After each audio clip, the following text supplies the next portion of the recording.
जम्भारादीपकुम्भोद्भवमिव तदुससान्द्रसिन्दूररेणुं रक्तासिक्ता इवोगैरुदयगिरितडिधातुधारात्रयवस्यम् आह्यान्त्यातुल्यकालं कमलवनरुचे वारुणावो विभूत्यै भूयासुर्भासयन्तो भुवनमभिनवा बाणवो बाणवीयाः भक्तिप्रग्वाय दातुं मुकुलपुडकुडिकोडरक्रोडलीनां लक्ष्मीमाक्रष्टुकामा इव कमलवनोद्घाटनं कुर्वते ये कालाकारान्तकाराननुपतितजगत्सात्वसत्त्वं सकल्याः कल्याणं वक्रियासु किसलयरुचयस्ते करा भास्करस्य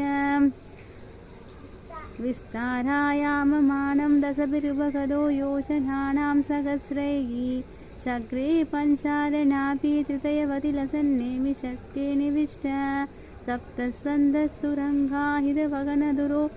हायणां षद्विवर्ग व्यक्ता क्लिप्ताखिलाङ्गस्फुरतु मम पुरस्यन्दनचण्डभानोः।